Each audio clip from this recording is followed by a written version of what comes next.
Nakakatuwa lang mga tropa, ang daming nag-comment dito sa last na upload natin tungkol dito sa ang dami daw hassle na gagawin dito sa printing natin, tapos 3 piso daw lang yung singil. Natutuwa ako, ang daming nakarelate talaga at ang daming nagko-comment at nag-share sila ng mga kani-kanilang singil or kani-kanilang mga experience. And sa totoo lang, sa tingin ko mas marami pa talagang makaka-relate dito, yung iba mga silent viewers lang. Pero sobrang salamat ko sa mga nag-i-interact sa atin or yung mga nag-share ng mga kani-kanilang thoughts, at i-shoutout natin sila, etong si Rasmus, si Colorful, at etong si Cheryl, si Axie, at si Rome, at si Brian Grana. Shoutout sa inyo mga tropa, at kung sino-sino pa yung mga nagko-comment dito. Mga tropa, inuulit ko, kung papasukin mo ang printing business, hindi lang to basta-basta business mga tropa Kumbaga parang hilig-hilig din Kung hindi mo hilig or hindi mo porte yung pagpiprint or pagka-craft,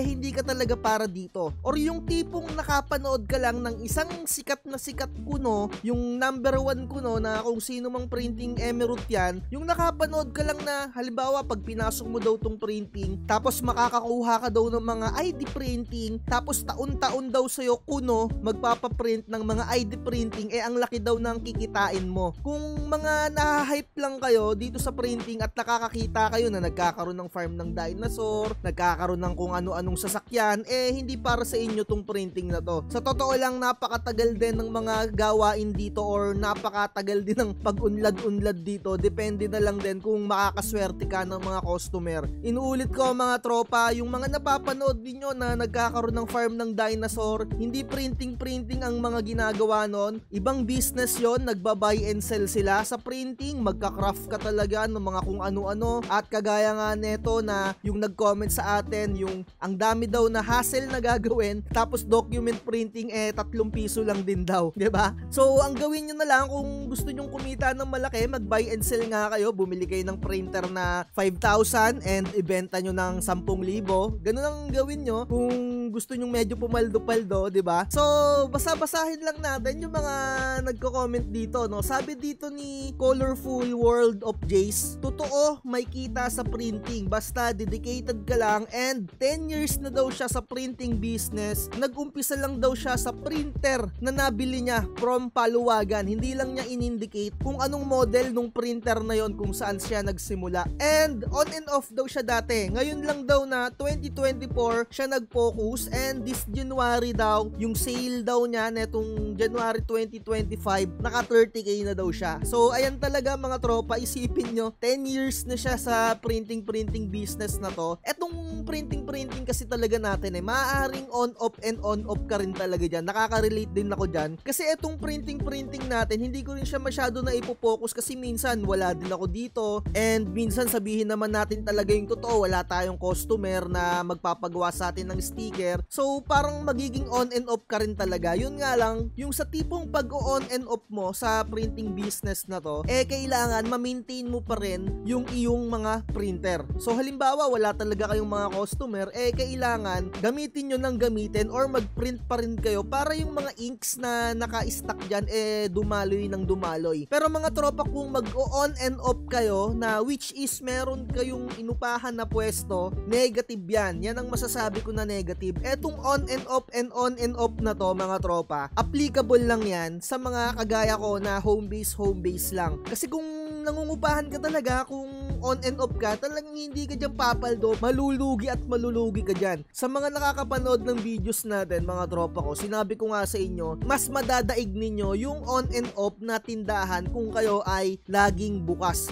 Parang sa mga karinderya mga tropa ko, kung hindi masarap yung luto ninyo and dadating ang panahon, matuturuan pa rin kayo ng mga customer ninyo kung ano yung kulang na ikinikater nyo dapat, 'di ba? So kung yung isang tindahan naman masarap naman yung lutong ulam pero lagi namang wala, so mas malalamangan yon kung lagi kayong bukas. Ganon din sa mga printing no, consistency is the key mga tropa ko. Isipin nyo nga to, si Colorful of Jace, 10 years na siya. Isipin nyo, napakatagal na nun mga tropa. At gusto ko lang din i-congratulate, eto talaga yung content natin para sa ngayong araw na to. Congratulate lang natin etong si Jam It. Sabi niya dito, mag-i-start na daw siya next week sa printing business. Grabe daw yung binge watch niya sa sa akin and sa mga iba pang legit na content creator sa printing business. So far, eto daw yung mga equipment niya na meron siya. Cameo 5 and Epson 5290 for document printing. So halos parehas din kami. And Epson 3210 for sticker printing niya. So good luck daw para sa ating lahat. So isipin nyo mga tropa, napakalaking halaga din nung binitaw dito ni Jam It. And hopefully sana ituloy-tuloy mo lang yung business na to na sisimulan mo. Wag yung parang na-hype ka lang sa mga napapanood mo. Kasi sa totoo lang naman talaga, sa una lang yung mahirap makahanap ng customer. Once na meron ka ng customer dyan, tapos na satisfied sila sa mga produkto na kinikater mo, uulit at uulit yan. Or kung hindi man umulit yan, i-recommend ka yan sa mga kakilala, mga tropa-tropa niyan. Yun talaga yung kagandahan. Ako mga tropa ko, kaya hindi na rin ako masyado nagtatatanggap netong mga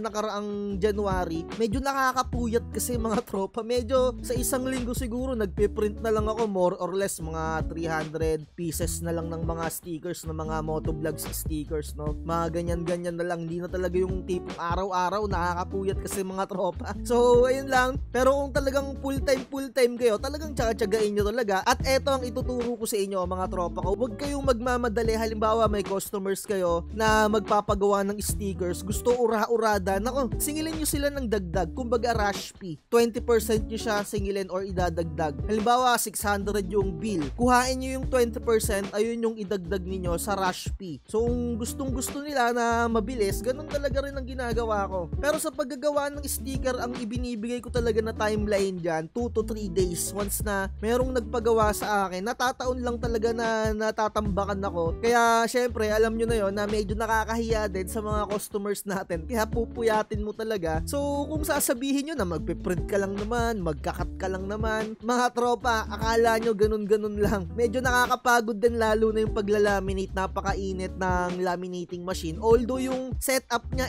kahit na cold lang, mainit pa rin sa katawan mga tropa. Pero kagaya nga ng sinabi ko, kung gusto mo talaga yung ginagawa mo, talagang worth it talaga. Lalong-lalo na habang nagka-crafting ka, nakakapanood ka pa ng mga Netflix dyan.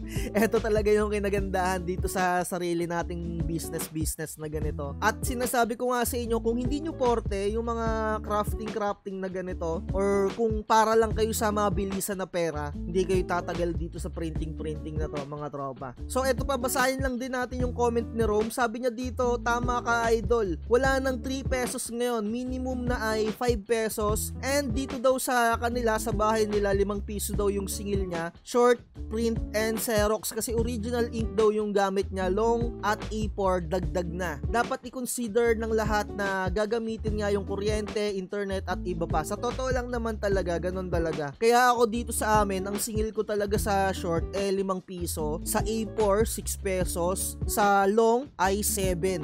Ganun yung singilan ko, pero text lang yon. Kung merong mga image or kung merong colored konti, medyo dinadagdagan ko. Pero kung medyo text lang tapos colored yung sulat, minsan nili-5 piso ko na lang din yung singil Kasi alam mo yon na hindi naman din ganun kalaki yung malulugi din sa atin. Kumbaga hindi na ako na-hassle pa sa pagpipindot-pindot na iba-block ko pa. So ganun na lang. So siguro mga next week maglalabas ako ng updated price list ko. Kinakapa ako pa kasi mga tropa yung mga nasa paligid ko mga tropa, sa totoo lang bumabase rin talaga ako sa market kung ano yung mga nasa paligid ko dito. Medyo sumasabay din ako sa presyuhan nila. Lalong-lalo na kung medyo marami kayong printing dyan sa mga kabahayan nyo. Subukan nyo rin na mag-spy.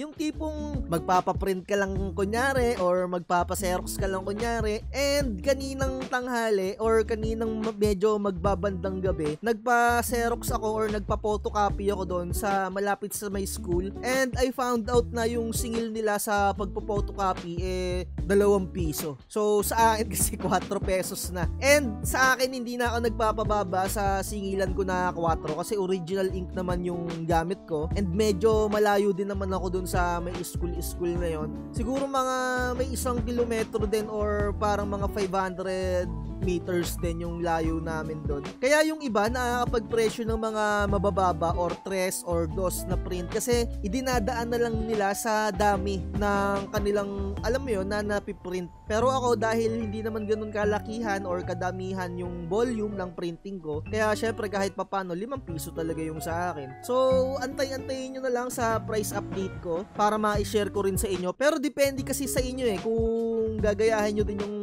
pagpepresyo-presyo ko nasa sa inyo pa rin talaga. So siguro dito na natin tapusin yung content natin na to. Gusto ko lang talaga din i-congratulate itong tropa natin na si Jam Eat na magi-start na daw siya next week dito sa printing natin. Napakalaking halaga din ng binitawan nito ni tropa. Siguro may mga 40 mil din to kasi yung Cameo 20,000, yung Epson 5290 mga 13,000, diba? Dudamat na lang din. At inuulit ko mga tropa, consistency is the key dito sa pagpiprinting natin. And masaya ako sa mga makakapag-start ng printing nila dito kahit na mga side hustle lang, yung tipong print lang, documents lang muna. It is a good start mga tropa yung pagpiprint ng documents. Pero kung iisipin nyo kaagad yung kita, kagaya na itong nag-comment sa atin na sabi hassle lang daw, 3 piso lang daw yung print, wag nyo nang balaking pasukin pa to. Kumbaga wag na kayong dumagdag pa dito sa industriya ng printing. So ayun na lang, like, share, and subscribe. Sa mga gustong mag-avail ng Canva Pro and mga templates natin, message nyo lang ako sa ating Facebook page. At kung gusto nyo suportahan mga tropa itong vlogs natin, nakalagay naman dito yung Gcash natin. Syempre alam nyo naman sa pag-avail nyo ng Canva Pro and mga templates natin na susustain natin yung channel natin. Syempre para ginaganahan din ako. Comment down below mga tropa kung may mga request kayo. At ang dami ko pang mga naka-line up kasi. At lagi ko sinasabi, huwag magpapauto. Bye-bye. Sa promo, huwag kang magpapauto, mag-isip ka sa pilian sa laro ng